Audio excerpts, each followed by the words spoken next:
नमस्कार दोस्तों, स्वागत है आप सभी का हमारे YouTube चैनल एक्सप्लेयर पर। क्या आपने भूल भुलैया का नाम सुना है, जहां जाने के बाद लौट के आना नामुमकिन है?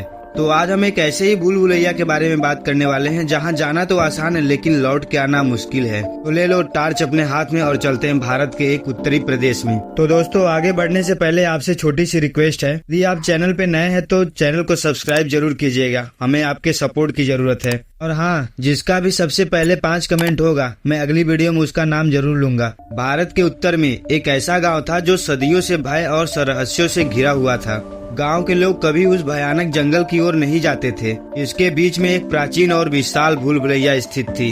गांव के बुजुर्गों का मानना था कि उस भूल भुलैया में प्रवेश करने वाला कोई भी व्यक्ति कभी वापस नहीं आया। उन्होंने कहा कि यह सिर्फ एक भूल भुलैया नहीं थी, बल्कि एक श्रापित स्थान था जिसे अंधेरे की ताकतों ने अपनी गिरफ्त में लिया था। इस श्रापित भूल भुलैया का रहस्य हजारों साल पुराना था। कहते हैं कि निर्दयी राजा आदित्य सिंह ने इस भूल भुलैया का निर्माण कराया था। वह जादू टोना में विश्वास रखता था और अमरत्व प्राप्त करने के लिए उसने इस भूल भुलैया में अनगिनत निर्दोष लोगों की बलि दी थी। बलि के दौरान उसकी प्रजा की आत्माएं भूल भुलैया में कैद हो गई और तब से यह श्रापित स्थान बन गया। अनुराग एक युवा इतिहास और रहस्यों में दिलचस्पी रखता था।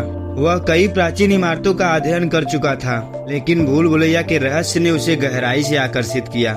गांव के बुजुर्गों के चेतावनी के बावजूद अनुराग ने इस भूल भुलैया की खोज करने का निश्चय किया। उसका मानना था कि वह आधुनिक तकनीकी और विज्ञान की मदद से इस भूल भुलैया का रहस्य सुलझा सकता है। अनुराग के साथ उसके 3 दोस्त रितेश, आकाश और साक्षी भी थे। वे सभी साहसी थे, लेकिन गांव वालों की बातों ने उनके दिलों में थोड़ा तो डर पैदा कर ही दिया था। जंगल की यात्रा के दौरान उन्हें लगातार ऐसा महसूस हो रहा था कि कोई उन्हें देख रहा है, लेकिन उन्होंने इस डर को नजरअंदाज कर दिया और आगे बढ़ते गए। भूल भुलैया के पास पहुंचते ही उन्हें वहां की भयावहता का एहसास हुआ। इमारत इतनी विशाल और घनी थी कि उसका अंत दिखाई नहीं देता था।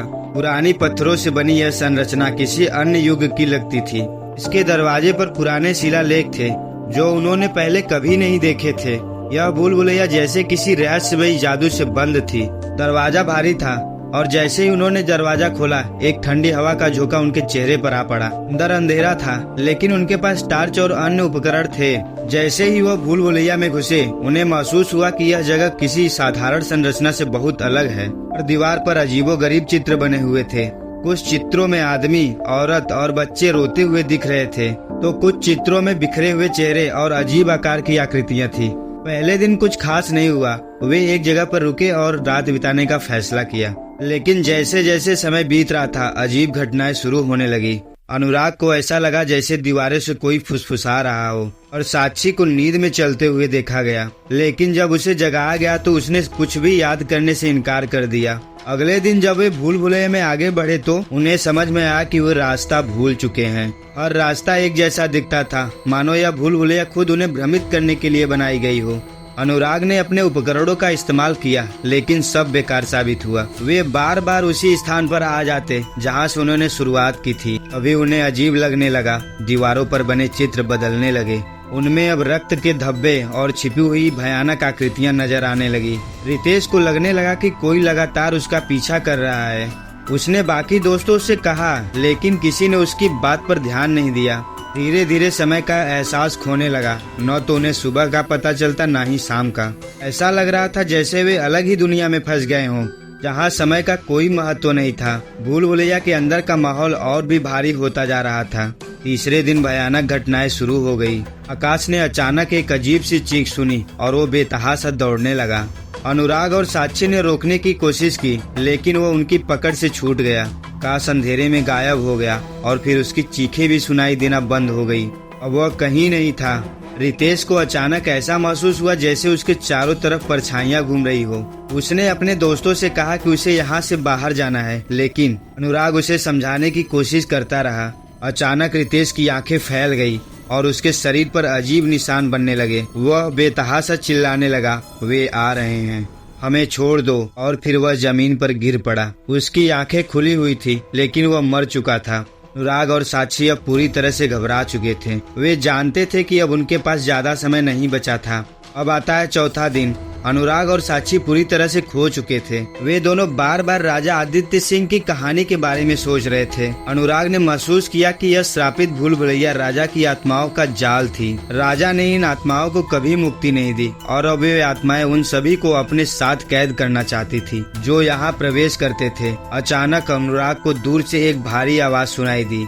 वह आवाज किसी आदमी की थी। तुम मेरे जाल में फंस चुके हो, अब कोई भी यहाँ से जीवित नहीं जाएगा। यह राजा आदित्य सिंह की आत्मा थी जो भूल भुलैया के अंदर शासन कर रही थी। साक्षी ने डर के मारे रोना शुरू कर दिया, लेकिन अनुराग ने हिम्मत नहीं हारी। उसने भूल भुलैया के शिलालेखों का अध्ययन किया था और उसे पता था कि अगर वे सही रास्ते का पता लगा लें तो शायद वे इस श्रापित स्थान से बाहर निकल सकते हैं। अनुराग और साक्षी ने भूल भुलैया के गहरे हिस्से में प्रवेश किया। वहाँ उन्होंने अजीब स्थान देखा जहाँ कई मूर्तियां खड़ी थी। ये मूर्तियां उन लोगों की थी जिन्हें राजा ने यहाँ बलि दी थी। अचानक उन मूर्तियों की आंखें चमकने लगी और उनके हाथ उठने लगे। अनुराग को समझ आ गया कि वे आत्माएं अब उन्हें भी निगलना चाहती हैं। इस बीच राजा की आत्मा प्रकट हुई। उसने अनुराग से कहा कि अब उसे भी बलि देनी होगी ताकि राजा का श्राप खत्म हो सके। अनुराग ने विरोध किया, लेकिन साक्षी होश खोते जा रही थी। उसने राजा की आत्मा की बातों पर विश्वास करना शुरू कर दिया। साक्षी ने अनुराग की तरफ देखा और कहा, हमें उसकी बात मान लेनी चाहिए, तभी हम बच सकते हैं। लेकिन अनुराग ने उसे समझाया कि यह राजा का एक और जाल था। अब आती है आखिरी रात। अनुराग ने एक पुरानी किताब से शिलालेखों का अर्थ निकाला। उसमें लिखा था कि केवल वह व्यक्ति जो अपने डर का सामना करता है इस भूल भुलैया से बाहर निकल सकता है। अनुराग ने अपनी सभी ताकत जुटाई और राजा की आत्मा के सामने खड़ा हो गया। उसने पूरी हिम्मत से कहा, तुम्हारी आत्माओं ने बहुत लोगों का बलिदान लिया है, लेकिन मैं तुम्हारे जाल में नहीं फंसूंगा। राजा की आत्मा क्रोधित हो उठी। राजा ने कहा, तुम्हें कोई नहीं बचा सकता। राजा आदित्य सिंह की आत्मा गरजती हुई अनुराग की ओर बढ़ी। उसकी भयानक आकृति भूल भुलैया की दीवारों से बाहर निकलकर पूरे हाल को ढकने लगी और कोने से एक गहरी डरावनी सिसकी सुनाई देने लगी, मानो हजारों आत्माएं एक साथ चिल्ला रही हों।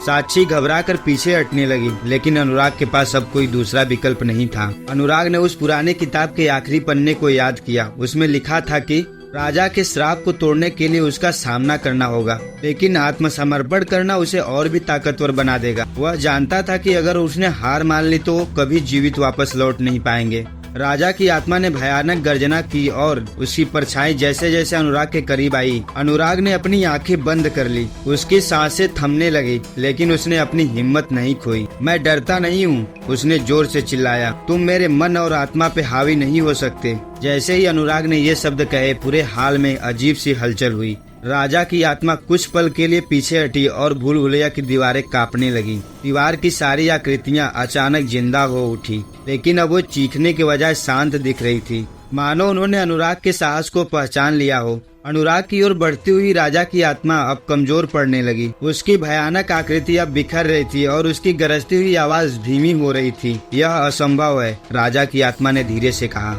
अनुराग ने देखा कि दीवारों से निकली सभी आत्माएं अब एक दूसरे की ओर देख रही थी और उनके चेहरों पर शांति थी। उन्होंने राजा को घेर लिया और उसकी ताकत धीरे धीरे खत्म होने लगी। जैसे ही राजा की आत्मा पूरी तरह से बिखरने लगी, पूरी भूल भुलैया में एक जोरदार धमाका हुआ। दीवारें फटने लगी, पत्थर गिरने लगे और चारों ओर धूल का गुब्बारा छा गया।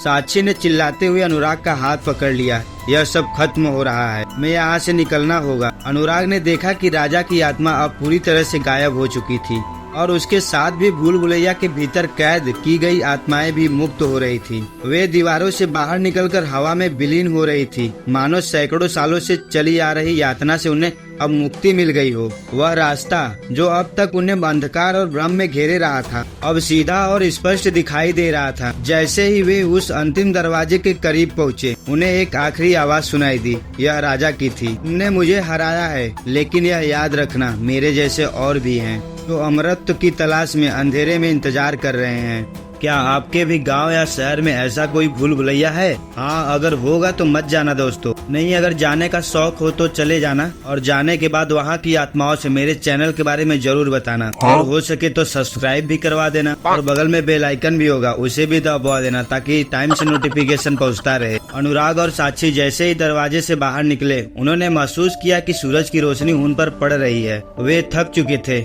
धूल और खून से लथपथ थे। जंगल के बाहर का दृश्य अब पहले जैसा नहीं था। यह पहले से कहीं अधिक शांत और जीवंत था। ऐसा लग रहा था कि भूल भुलैया के खत्म होने के साथ ही वहाँ की सारी नकारात्मक ऊर्जा समाप्त हो चुकी थी। वे दोनों चुपचाप गांव की ओर लौट गए। गांव के लोग देखकर हैरान रह गए, क्योंकि कोई भी यह विश्वास नहीं कर पा रहा था कि वे उस श्रापित जगह से जिंदा लौट सकते हैं। अनुराग ने गांव के बुजुर्गों से कहा कि भूल भुलैया अब खत्म हो चुकी है और उसके साथ ही राजा आदित्य सिंह की श्राप भी। लेकिन अनुराग की आंखों में अब एक अजीब सी चमक थी। उसने भूल भुलैया को हराया था, लेकिन जो अनुभव उसने वहाँ किया था वह उसे कभी भुला नहीं पाएगा। तो दोस्तों, पिछली वीडियो में जिन्होंने कमेंट किया था मैं उनका नाम ले लेता हूँ। सबसे पहला कमेंट है अभिषेक पटेल का। तो दोस्तों, कैसी लगी आज की कहानी? उम्मीद करते हैं कि पसंद आया होगा। और हाँ, इतना देर तक सुन लिए हैं तो वीडियो को लाइक और चैनल को सब्सक्राइब ठोक दीजिए। धन्यवाद। You call me a saint, but you know I'm a stranger.